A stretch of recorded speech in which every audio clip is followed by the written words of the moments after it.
Salut à tous. Salut à tous et à toutes. Bienvenue dans The Furious Cucumber chez Pen & Game. Wow, quel jeu. Pourquoi mais bon, aïe. C'est ta merde. C'est ta merde, voilà. Pour quel prix alors? Du coup, j'ai envie de tester. Alors, qu'est-ce qu'on va parler? De quoi qu'on va parler? De quoi ça s'agit? Orquest Warspace. Oui, parce qu'il y en a un autre. Oui, mais Orquest, il y a un celui-là. petit. Orquest, celui-là, qui est un jeu de cartes. Et par les mêmes créateurs, donc, bien sûr. Alors, c'était un Kickstarter raté au Johan départ. Bunny et Thomas Maufroy. C'est un projet qui a été repris, celui-là. Oui, par Monolith, Et qui est créateur de Batman Gotham City Chronicle. Et ils ont fait du gros taf. Et ils ont Regardez fait la, du gros taf, la puisqu'ils qualité ont... des tuiles, des petites figouses. Ils ont relancé la production en faisant un nouveau Kickstarter. Les gens devaient payer 200 boules, je sais plus.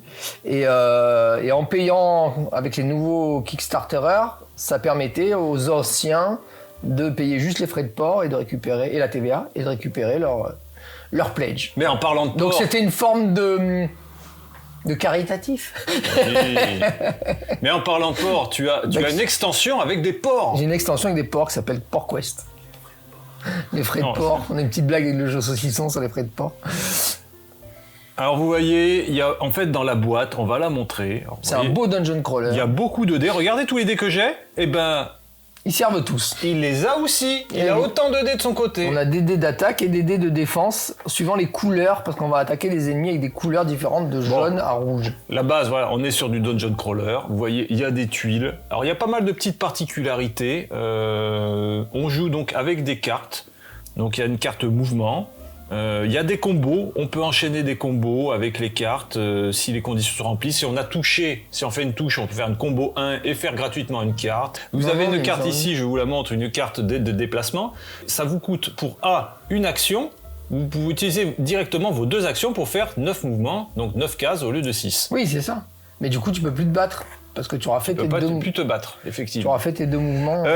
Donc sans rentrer, alors c'est plutôt classique, hein, les actions, on est dans des classiques, mais c'est efficace, ça fonctionne. On a fait une mission plus une deuxième, voilà, qu'on n'a pas terminée. Donc il y a une histoire, enfin une question de craft, de gestion de ressources.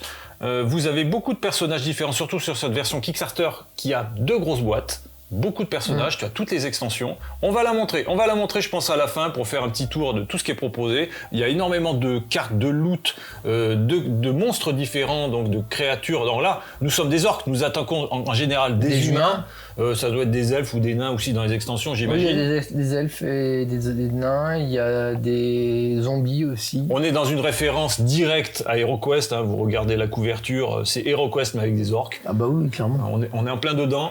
Bah, le plus, c'était celui-là. Hein. Il y avait carrément la reprise de HeroQuest, quoi. Ah oui, alors oui, effectivement c'est encore plus flagrant là-dessus, ouais. D'ailleurs, c'est ce qui m'avait incité à le prendre, le jeu de cartes. C'est comme un ça que j'ai petit- découvert le Kickstart du jeu de plateau. Par quoi on commence? Parce que j'ai pas envie de rentrer dans tous les détails, mais il y a des c'est un petites peu long, les particularités détails, mais- qui me plaisent. Tiens, sors-moi ce petit board. Donc ça, c'est la truc de, Ça, c'est intéressant. de mise en placement. place, voilà. Par exemple, on va prendre cet univers-là. 1, 2, 3, 4, 5. 1, 2, Attends, on va 3, prendre 4, l'exemple qu'on 5, avait, le plus 6. simple, qui est disponible. Regardez, vous avez cette salle, vous découvrez, vous attaquez cette salle. C'est une salle, Donc, c'est une c'est salle un de carré 4 par de 4, 4, donc 4 on par fait 4. 4 par 4, 1, Non, 2, 3, ça y 4, était, ça y 1, 2, était. 3, 4. Bon, tu as fait de l'autre Voilà, côté. bims. Et là, après, en fait, on va prendre le nombre de cartes que dit le... Alors, il y le avait nombre des de jetons. dés que dit Voilà, vous avez le manuel. Le selon manuel, il le- dit qu'il y a 4 personnages, donc je prends 4 Selon la dés, mission. je les prends, je les laisse tomber, bam, Et voilà. t'es pas sur le banc, évidemment. C'est pas le bon Il est là. Ah oui.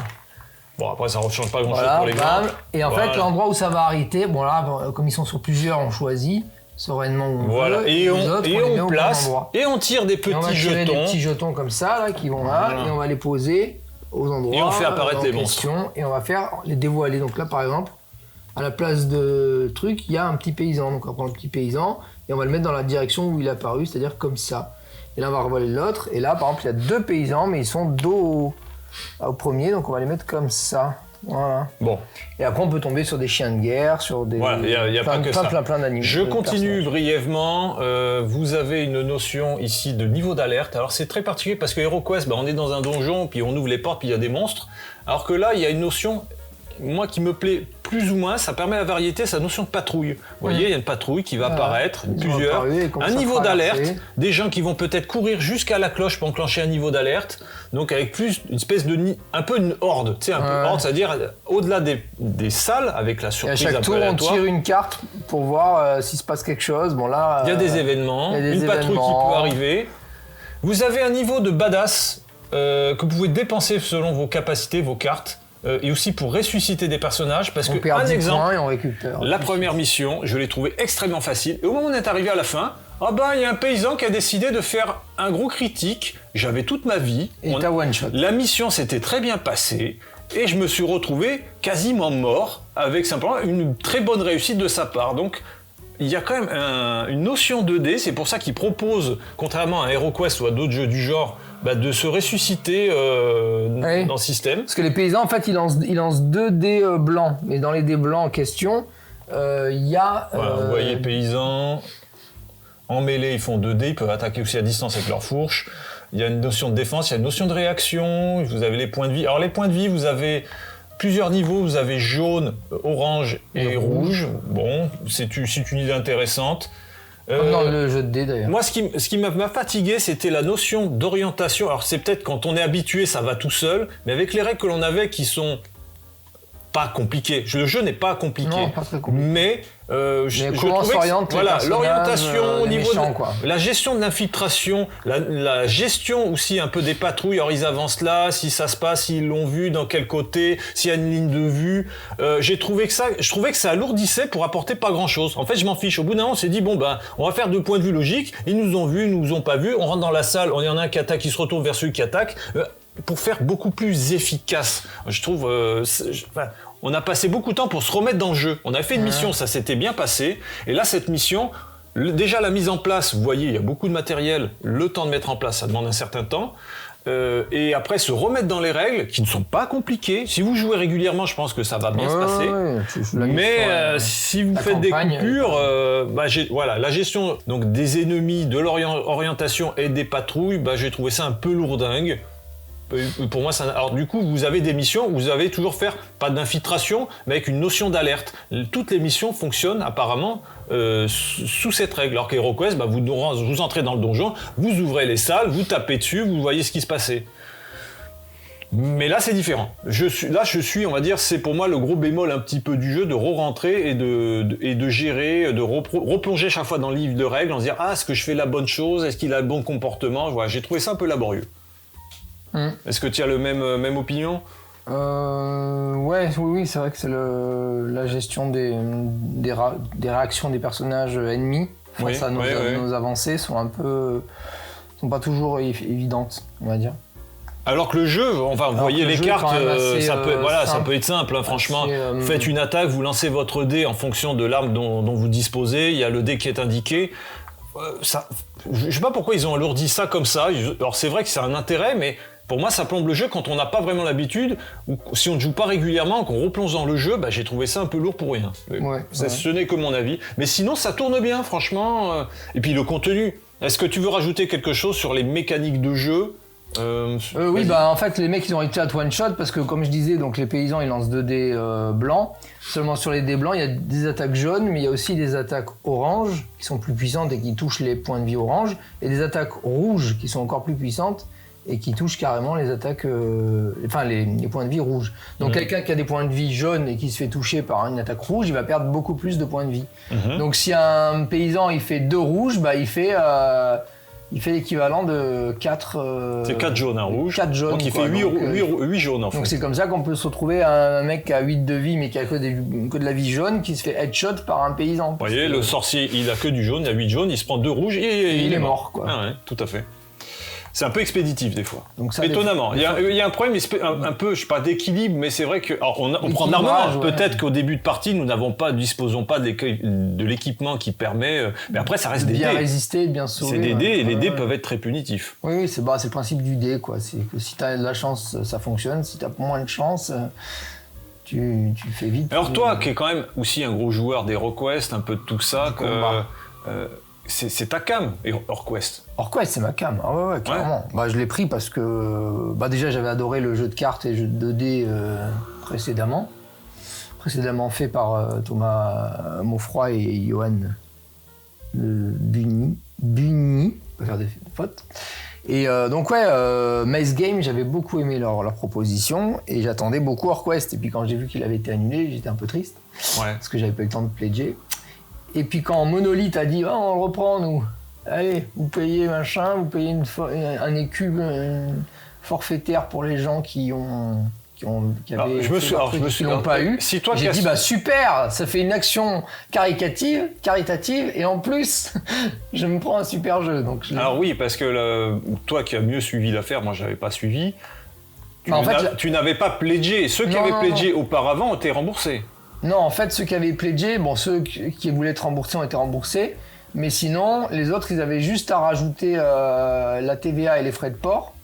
Qu'ils n'avaient pas payé au départ, ou qui a évolué puisque inflation oblige, et du coup ils avaient leur pledge si le Kickstarter a remporté le succès escompté. Et comme le Kickstarter a remporté le succès escompté, les gens n'ont pas eu besoin de repayer leur pledge, Donc c'est Monolith qui s'est engagé à ce que tous ceux qui avaient participé au premier Kickstarter n'aient juste que la TVA et les frais de port à payer.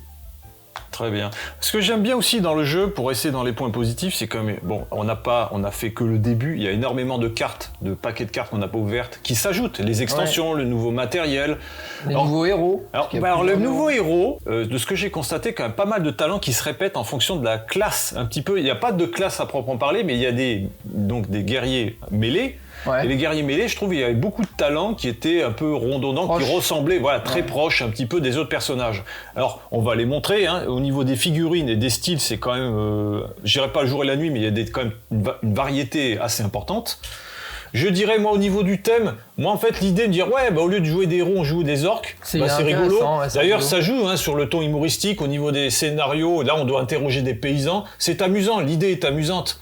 Ça me plaît bien. Après, moi, en tant que joueur, on va dire peut-être un peu premier degré, je préfère jouer, si je devais même jouer des méchants, si je prends l'univers de Warhammer, qui a inspiré l'univers d'HeroQuest, l'univers de Warhammer, t'as les guerriers du chaos et compagnie.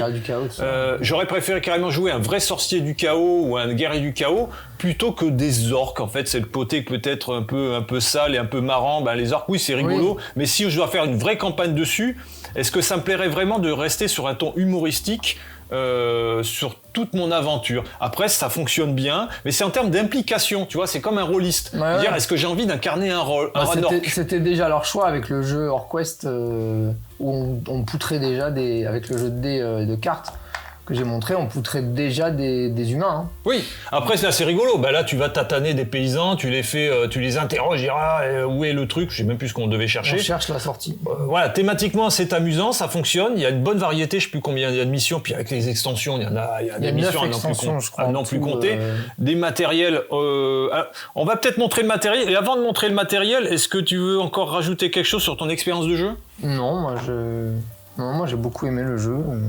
Alors on a un peu joué, on a fait 2 parties, tu n'en as pas rejoué toi non plus. Non, j'ai pas pris encore avec Alexis, mais on va le faire bientôt, je pense. Allez, on va montrer, vas-y, sors-nous la deuxième boîte. On va un peu montrer, je vais même regarder un peu tout ce montagne. Regardez cette indigestion de figurines. Il y en a encore dessous. Donc ça, c'est l'extension. C'est l'extension. Wow. C'est la boîte d'extension. Donc voilà, déjà les extensions en livre, on a tout ça. Seaware Fewer, Blood for Blood. On va un peu regarder le contenu. Avec plusieurs extensions dedans. Vous avez le scénario. Et en plus, il y a quand même aussi. Il y a un univers. Vous avez une mise en bouche assez importante, c'est écrit. Il y a la BD aussi, c'est rigolo. Les personnages, les créatures, les nouvelles tuiles, il y a de les nouvelles nouveaux tuiles talents, en extension, qui sont plus petites. Il y a de quoi. Il y a la bande dessinée, les tuiles d'extension et les créatures d'extension. Ah, vas-y. Donc là, c'est... Alors là, c'est l'orgie. Là, c'est l'orgie à la figouze, quoi. Si vous aimez la figouze, voilà. il y en a. Il y en a de la figouze, là. Alors, vous voyez, le vert, c'est tous les nouveaux héros qui sont ajoutés. Donc, vous voyez bien qu'il y avait quand même des grosses différences par rapport à ceux donc, il y avait l'orque. Là, on est quand même sur un démon. Il y a un minotaure. Il n'y a pas que des orques, je disais les orques, mais il y a aussi des porcs. Vous voulez des porcs humanoïdes. Ouais, c'est votre trip. Là, vous les avez. C'est bon. Vous avez tout le reste là. Voilà. Voilà, il y en a encore un petit peu par là. Les gros monstres. Si vous manquiez un petit peu de Et en matériel. dessous, il y a les. Et c'est quoi les trucs roses? Qu'est-ce que c'est? C'est les. Oh putain, ils sont. Oui, ils sont partis. Il se passait quoi là? Ils se sont baladés. Ils se sont battus. Ils se sont baladés. Il y a les. Ça, c'est les porcs. Ah, ils sont roses parce que ce sont des porcs. Eh oui. Très bien. Vous êtes des porcs, comme Des dirait porcs roses. Bav Morda dans Willow. Attends, c'est pas un porc ça? C'est un porc ça? Si, c'est que des porcs. Mais je vois pas. Ah si, c'est une tête de porc. Ici, dans tous les roses, c'est des porcs. C'est un gros porc. Très Les bien. noirs, c'est des zombies, enfin des squelettes. Enfin, les gris. Bon, vous voyez quand même la facture, voilà, le détail y est. On a quand même une belle non, figurine. franchement, Alors là, on n'a pas montré les cartes, mais il y a encore des bons paquets de cartes. Pour chaque extension, il y a un bon paquet de cartes avec les talents des héros qui sont ajoutés. Des monstres, parce que les monstres aussi ont leur capacité. Le stuff, le matériel. Bon, voilà, vous avez de quoi faire. Vous aimez le jeu, il fonctionne bien. Franchement, mécaniquement, ça fonctionne bien. Vous voyez les tuiles, elles sont propres. Tout est propre. Vous aimez Dungeon Crawler. Si vous dire, malgré moi, ma réserve côté orc un peu délirant, on va dire, du début à la fin. Oui, c'est un peu. Il a en plus de très bons retours globalement. Je veux dire, la plupart des joueurs sont très contents de ce qu'ils ont Oui. reçu, de l'expérience de jeu. Il y a une très belle communauté qui s'est formée aussi sur le groupe Facebook Orquest. Si vous voulez le rejoindre, n'hésitez pas. Je dirais aussi peut-être une réserve. Alors après, c'est une volonté, hein, parce qu'on est sur un peu un côté HeroQuest. Ça reste, à mon goût, des capacités que j'ai vues assez classiques. Après, ça fonctionne très bien en jeu. Il n'y a pas besoin d'une originalité folle, mais c'est vrai que je pense à certains jeux comme Simone qui arrivent à sortir quelques talents ou capacités de personnages qui sortent un peu du lot. Moi, j'aime bien cette montée un peu en puissance. Alors, on l'a, la montée en puissance. Mais ça reste, voilà, globalement classique. On est dans le délire, on est dans HeroQuest. On est quelque chose bien, je trouve, bien calibré, bien proposé. Avec quand même cette réserve aussi qu'on se replonge au jeu, si on n'y joue pas régulièrement. Pour moi, c'est un jeu qui est exigeant, qui demande à être joué régulièrement. Faut jouer souvent, ouais. Si vous jouez régulièrement, pas de souci, la mécanique fonctionne bien. Si vous y jouez de façon ponctuelle, vous allez avoir du mal, je pense, un petit peu à le sortir, même si c'est loin d'être le jeu le plus difficile à sortir. Mais enfin là, on a mis quand même un certain temps à l'installer et à se remettre dans les règles. Oui, la remise dans les règles était un peu. Sur les points de détail, à droite et à gauche. Alors comment apparaît, comment on procède pour la patrouille, comment l'orientation, Mais effectivement, je pense que c'est parce que quand tu joues pas assez, tu as tendance à perdre comme le la fil. plupart, je dirais, des gros jeux, malheureusement. Le fil du jeu, quoi. Alors, un dernier mot? Achetez-le. En fait, je dis achetez-le, mais je sais même pas s'il est encore en retail. En retail. Vous n'avez pas disposé de tout ça. Alors peut-être qu'il y a les extensions, vous n'aurez pas les pledges, j'imagine, qui étaient innombrables. C'est un bel univers. Il y a une bonne rejouabilité. L'univers est un univers du jeu, non? C'est quoi? Non, ça c'est le tien, ça. Non, c'est le mien, ça. Vas-y, je t'écoute. L'univers est un univers de jeu. Alors jouons. Très bien. Merci à tous. Ciao.